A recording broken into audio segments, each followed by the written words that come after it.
Brandon Kirsch set his starred inclinometer on the trailing edge of the right aileron for the third time that morning and checked the readout. The number was 0, 2 degrees trailing edge up.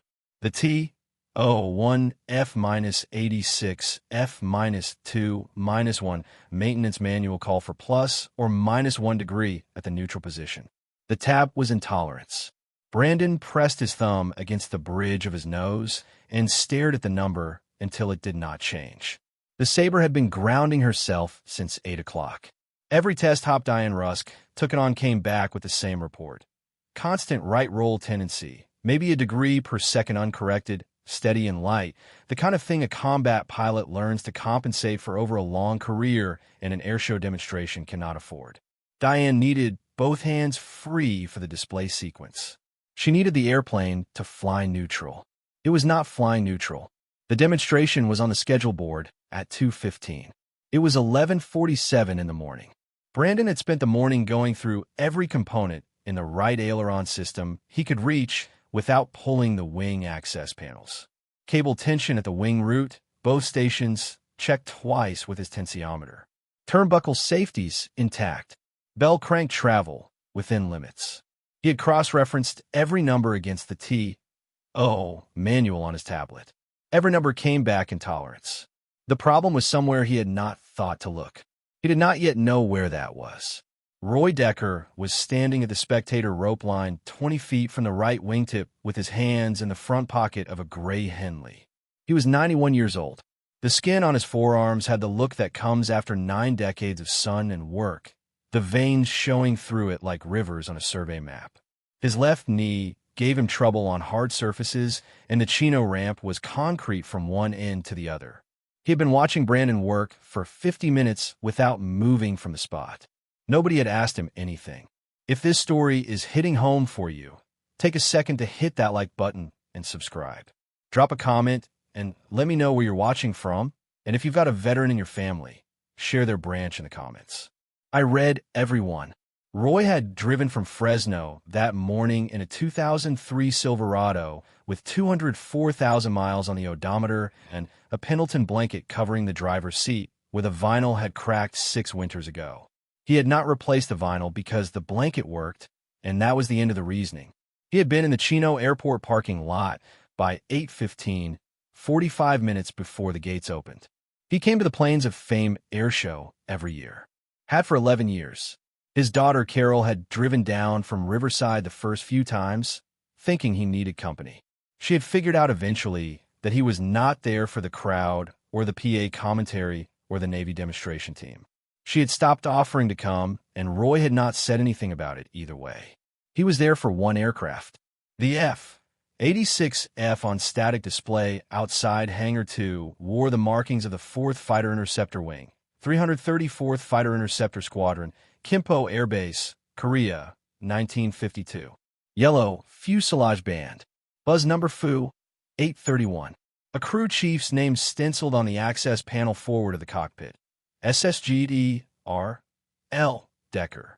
The museum had gotten the name from the historical records Roy had sent in 2013 when the Restoration Committee wrote to Korean War Veterans Associations asking for crew chief documentation on 4th Wing aircraft. The letter had come through the Riverside VFW chapter.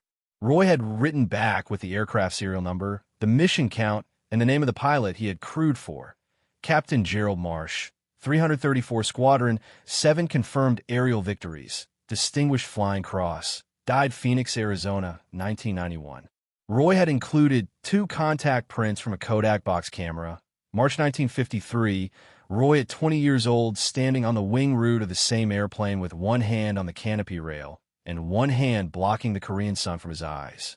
The Restoration Committee asked if he wanted his name on the aircraft. Roy said yes because Marsh would have appreciated the historical accuracy. He did not explain anything beyond that.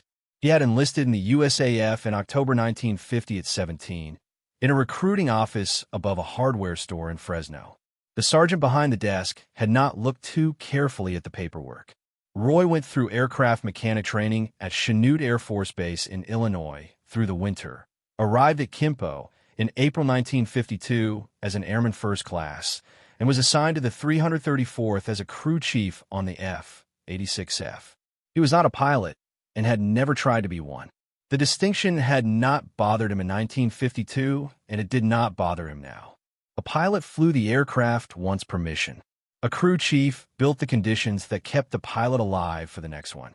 Roy had built those conditions across 200 combat sorties in 14 months over MiG Alley without losing a single aircraft to a mechanical failure. He had lost one airplane to a 23mm cannon round through the left horizontal stabilizer. The pilot brought it home trailing hydraulic fluid. Roy had it patched and back on the flight line in 19 hours. He retired from the USAF in 1973 as a master sergeant after 23 years on F-86s, F-100s, F-104s, and F-4s in that order. He returned to Fresno and worked 22 more years as a maintenance supervisor at a regional airline before Dorothy sat him down at 70 and made a specific argument about his blood pressure and the winter storms on the mountain routes. Dorothy had been gone 6 years. The house in Fresno was the same house. He had watched Brandon Kirsch work for 50 minutes, and he had understood what the problem likely was inside the first 10. When he saw where Brandon was looking and, more specifically, where he was not looking. He had seen this failure on F-86s 6 times, twice at Kimpo, twice at Nellis after the war, once in Germany in 1961 when the same oversight had nearly grounded a 12-aircraft mission on a cold December morning. He recognized it the way a man recognizes a recurring dream. He had not said anything. He had not been asked. The airshow volunteer at the rope line asked the crowd to step back 3 feet so Brandon could roll a maintenance cart closer to the aircraft. The crowd shuffled. Roy shuffled with it. Brandon pulled the cart into position, opened the top drawer, picked up a torque wrench, and set it back down. He picked up an alignment pin tool, turned it over, set on the cart top. He was running through the logical sequence the way a mechanic does when experience has not given him the direct path yet. He looked up and saw Roy watching. His first expression was neutral. Then his eyes moved across the gray Henley and the rope line, and Roy's posture, weight on the right leg, left knee angled out, the stance of someone who had spent years on hard floors. Something settled in Brandon's face, a decision made without a meeting. He raised his voice across the rope. "We're all good over here, sir. Just a trim check. Nothing to worry about." Roy nodded once. Brandon turned back to his cart. A second mechanic, younger, had appeared from the direction of the museum hangars with a clipboard and a radio. Brandon spoke to him at low volume. The second mechanic glanced at Roy and then back and nodded. Brandon said something else, and the second mechanic shrugged. Brandon put both hands on the cart and looked at the underside of the wing. Then he looked back at Roy. "You a pilot?" The tone carried the answer he expected. "No," Roy said. "Old Air Force." "Yes." "What did you fly?" "Nothing," Roy said. "I worked on what other people flew." Brandon's face settled into the expression of a man who has placed someone in a category and confirmed the placement. He had a demonstration flight to prepare for and a problem still unsolved and a retired service member at the rope line who had worked on what other people flew. He picked up the inclinometer. "Appreciate you watching," he said. He turned back to the aircraft and did not look at the rope line again. Roy kept his hands in the front pocket of the Henley. He had been appreciated for watching. He watched. At 12:19, the second mechanic, whose name was Travis, came back from the hangar with a fresh copy of the T.O. manual printout and a look on his face that communicated clearly enough that the hangar had not produced a new answer. Brandon was on his knees under the trailing edge of the right wing with a penlight between his teeth. Travis crouched down, handed the printout through, and Brandon took it without looking. He had already read it twice. The crowd at the rope line had thinned through the lunch hour. Most of the spectators had moved toward the food trucks near the east gate. A few had stayed. Roy was still in the same position, weight on the right leg, left knee angled out, hands in the front pocket of the Henley. A man to Roy's left, somewhere in his 60s with a camera bag over one shoulder, looked at the aircraft and then at Roy. "They gonna get fixed in time, you think?" "Yes," Roy said. The man waited for more. Roy did not have more. Travis was the one who looked up first and saw Roy watching the access panel instead of the airplane generally. There was a difference. Roy was not watching the aircraft the way a spectator watches an aircraft. He was watching one specific panel on the underside of the wing the way a man watches something he expects to move. Travis straightened. He looked at Roy. "You know something?" Travis said. He said it without challenge. He was 26 years old and had been in aircraft maintenance for 4 years, and he had learned quickly that the most expensive mistakes came from deciding in advance who was not worth listening to. Brandon's head came out from under the trailing edge. Roy took his hands out of the front pocket of the Henley. "The inclinometer is reading the tab's surface," he said. "You're getting a true number off the surface. But the push-pull rod that moves the tab has a jam nut on the outboard clevis. On these aircraft, that nut works itself back over about 40 flight hours if the tab sees asymmetric loads. When it backs off, the rod can sit at neutral measurement on the tab surface and still have a half degree of lost motion in the mechanical connection. The tab looks neutral. The tab is not neutral. Under aerodynamic load at speed, the free play lets the surface trail down about 1.5 degrees. Right aileron trailing down means right wing wants to rise." He stopped. He let it sit. Brandon stood up slowly, pen light still in one hand. His face had the specific expression of a man whose hour of fruitless work has just been named in 40 seconds by someone at a rope line. You need to run your hand along the lower surface of the push-pull rod linkage, right side only, and feel for rotational movement at the clevis before you take any more inclinometer readings off the tab surface itself, Roy said. "If the nut has backed off enough to feel it by hand, it's backed off enough to cause what your pilot is describing." Travis was already moving toward the wing. He did not wait for Brandon.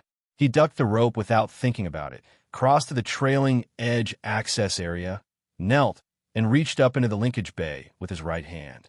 He held there for 3 seconds. Then he said, "I can rotate it. I can feel it moving." Brandon stepped under the rope and crossed to the aircraft. He knelt beside Travis and reached his own hand up into the bay. His jaw moved once. He held there another 2 seconds, and then he pulled his arm out and stood up. He was quiet for a moment. He looked at Roy. "Where did you work on F-86S?" Brandon asked. The tone had changed in a way he had not planned. He had not intended to change it. It had changed on its own, the way a man's voice changes when the ground under a conversation has shifted without warning. "Korea," Roy said. 52 and 53. "Which squadron?" 334th Kimpo. Brandon's head went up. Travis had come out from under the wing. Both of them were watching Roy now, the way people watch something they are calibrating against information they are still assembling. Brandon said, "The static display aircraft. The Fu, 831. "Yes," Roy said. Brandon turned and looked across the ramp at the static display F-86 40 yards away. The yellow fuselage band was visible from here. The Stencil name on the access panel forward of the cockpit was not legible at this distance. But Brandon had walked past that aircraft twice this morning, and he had looked at the name the way he always looked at the crew chief names on restored aircraft, which was to note that someone had thought to put them there. He had not connected the name to the rope line. If you're with us this far, do the old man a favor and hit subscribe and turn on the bell. These stories don't get told if you don't share them. Tag a veteran in your life in the comments. Let them know somebody still sees them. Brandon walked across the ramp. His pace was unhurried. Travis stayed by the maintenance aircraft and watched him go. Brandon stopped in front of the static display. He looked at the stencil on the access panel for a long moment. Then he walked back. He did not say anything immediately.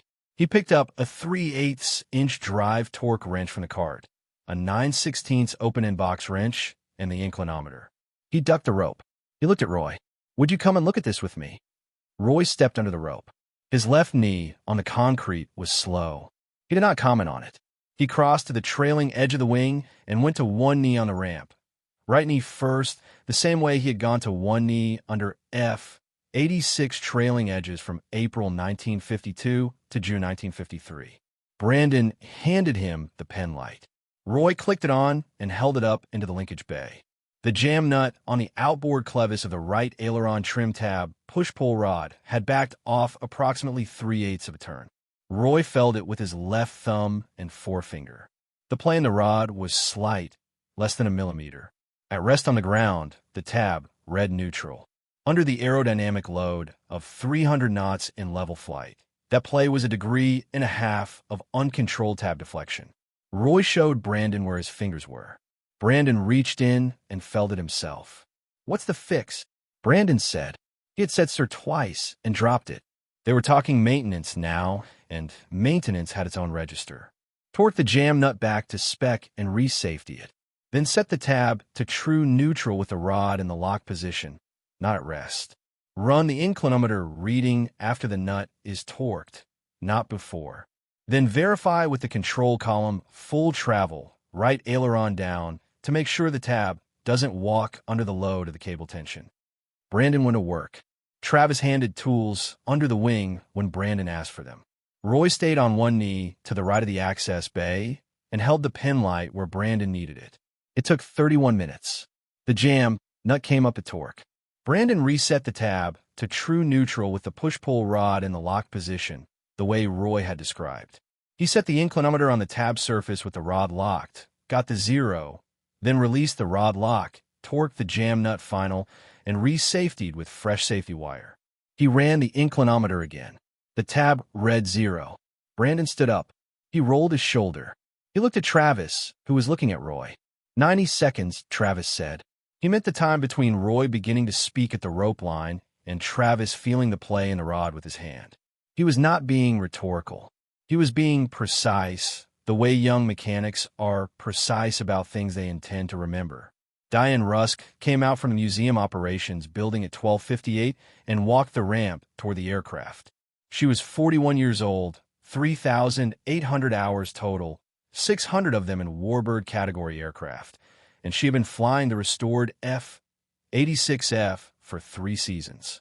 She had the walk of a pilot coming to her airplane, which is a specific walk, purposeful but not rushed, the walk of someone who is about to make a series of decisions that cannot be unmade. Brandon met her at the wing route. He spoke for 2 minutes.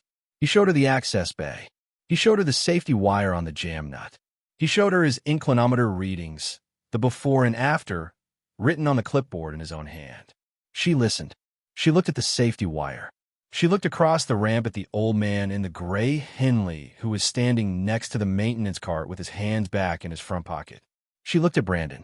Who is he? Brandon told her. He told her the squadron, the aircraft, the stencil on the static display. He told her Korea, 1952 to 1953.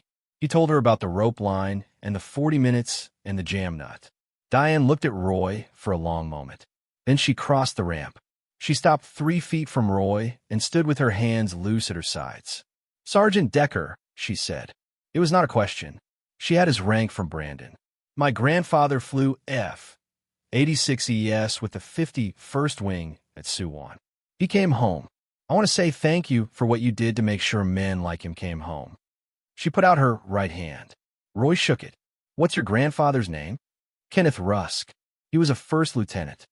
Roy thought about it. "I didn't know the 51st men well. We were at Kimpo, but I knew what they were doing over the Yalu. Tell your grandfather a 334th crew chief said hello and said it well." Diane held his hand a beat past the handshake. "He passed in 2019, she said, "but I'll tell him the next time I get up there." Roy nodded once. That was enough. The test hop went up at 1:38. Diane took the Sabre off runway 26 right with the gear coming up clean before the threshold end, and the aircraft climbed straight out over the San Gabriel Valley in a long, easy right turn that brought it back across the field at 2,000 feet. The PA system had announced a brief systems check flight, and the crowd near the east gate had drifted back toward the flight line. Brandon stood at the edge of the ramp with his clipboard and watched. Travis stood beside him. Roy stood 12 feet to their left, back at the rope line, hands in the Henley pocket. Diane ran the aircraft through 2 passes, one at pattern altitude with the wing rolled left and right in a sequence that let her feel the aileron response without correction for trim, then a second pass lower, gear down, speed back, letting the aircraft find its own tendency on the approach. She held the controls lightly enough to feel what the airplane wanted to do on its own. The airplane flew straight. She brought it around to a full stop landing and taxied back to the ramp at 1:49. She shut down, climbed off the boarding ladder, pulled her helmet off, and walked directly to Roy. Not to Brandon, not to the operations desk, to Roy. She did not make a speech. She said, "She flies neutral." Both hands off the stick for 4 seconds over the numbers, and she tracked straight. She looked at him with the steady eyes of someone transferring a debt they intend to honor. "You saved the demonstration." Brandon stepped over. He held his clipboard at his side. "I've been working on restored warboats for 9 years," he said. "I have never seen that failure mode. I've read about it in maintenance records from Korean War-era aircraft. I've never seen it on an airworthy aircraft in condition for flight." He paused. "I would have kept looking at the tab surface until 2 o'clock, and I would not have found it." Roy looked at the aircraft. The yellow fuselage band on the Flying Sabre matched the yellow fuselage band on the static display 40 yards away. Different airframes. Same squadron markings. Same war. "The first time I saw that failure was April 1953, Roy said. "One of our pilots came back from a sweep over Sinuiju and told me the aircraft was pulling right in the guns. I spent an hour on the tab surface before my crew chief supervisor, Technical Sergeant Albert Purcell, came and watched me work for 5 minutes and then put his hand in the bay and found the nut in 30 seconds. He stopped. I remembered where Purcell's hand went. That's all that is." Brandon wrote Albert Purcell's name on the top corner of his clipboard sheet. Roy watched him do it and did not say anything. It was the right thing to do, and Brandon had done it without being asked. The Airshow operations manager, a woman named Sandra Choi, came out from the scheduling building and spoke to Diane, then crossed to Roy. She had the show program in one hand. "Sergeant Decker, we'd like to acknowledge you over the PA before the demonstration, if you're willing. We'd read a brief biography. Nothing long." Roy considered it for 3 seconds. "No, thank you," he said. "But I'd like to watch from here, if that's all right." Sandra looked at the rope line. She unclipped it from a nearest stanchion and moved the stanchion 4 feet back, opening a standing space on the ramp side. "Right here," she said. "You stand wherever you want." The demonstration went up at 2:17. Diane took the Sabre off and climbed to show altitude, and the PA announcer began reading the aircraft's history in the 334th Squadron over Mig Alley. He read the mission count. He read the name of the pilot, Captain Gerald Marsh, 7 aerial victories, Distinguished Flying Cross. He did not read the crew chief's name because Sandra had not had time to write new copy and the original program copy did not include it. Roy did not look at the program. He watched the aircraft. The Sabre came down the show line at 400 knots in a left bank steep enough to show the wing plan form to the crowd. The swept leading edge catching the Chino afternoon light the way it had caught the Korean winter light in 1952 when Roy watched it come back across the Kimpo threshold after missions he could not follow and could only wait on. The sound arrived a half-second after the aircraft crossed overhead. The J-47 turbojet in the specific register that Roy had not heard in person in decades, a sound that had been the background noise of his working life for 3 years and had never entirely left him. He watched the roll at the south end of the show line. He watched the high-speed pass. He watched the gear-down slow pass that closed the demonstration sequence. The aircraft flew straight through all of it. Travis was watching Roy watch the aircraft. He would tell his wife about this day in exact detail that evening, and tell again to the young mechanic he mentored 2 years later when that mechanic made an assumption about a problem based on who was standing at the rope line. When the aircraft turned final, Brandon looked at Roy and said, "How many missions did you crew for Captain Marsh?" 203, Roy said. He was aggressive with the aircraft and careful with his crew. Both things at the same time, all the time. He paused. He came back from every one of those missions. I didn't take that for granted on a single one. The Sabre touched down, and the crowd applauded. Roy put his hands together twice, quietly, the way a man applauds something that belongs to him in a way that has nothing to do with ownership. He stayed on the ramp until the aircraft was towed back to its parking spot, and the ground crew had chalked the wheels. Then he walked over to the static display F-86. He stopped in front of it and looked at the stencil on the access panel without touching anything. He had not touched the aircraft on any of his 11 visits. He put his right hand flat against the fuselage skin below the cockpit sill. The aluminum was warm from the afternoon sun. The rivets along the panel seam were the same and 470 universal head rivets he had set in repair patches and access panel doublers over 14 months at Kimpo. His thumb found the edge of one rivet head. The fit was tight. It had been tight for 72 years. He took his hand off the aircraft. He walked to the Silverado. His left knee on the concrete had stiffened through the afternoon, and he was aware of it on the walk to the lot. He did not think about it beyond that. He had been aware of this knee for 11 years, and before that had been aware of a different thing in the same knee for 11 years before that. It was a running argument he had learned to ignore during working hours. He sat behind the wheel before turning the key. The Pendleton blanket on the seat had the smell of the drive down, coffee from the thermos, and the dry valley heat of the morning. He set both hands on the wheel. Outside the windshield, the Chino afternoon was clear and still, the kind of October light that has no weather in it. He thought about Gerald Marsh, the way he thought about him on the drive home every year. He thought about Albert Purcell, which he had not done in some years, and decided that was an oversight. He thought about Dorothy.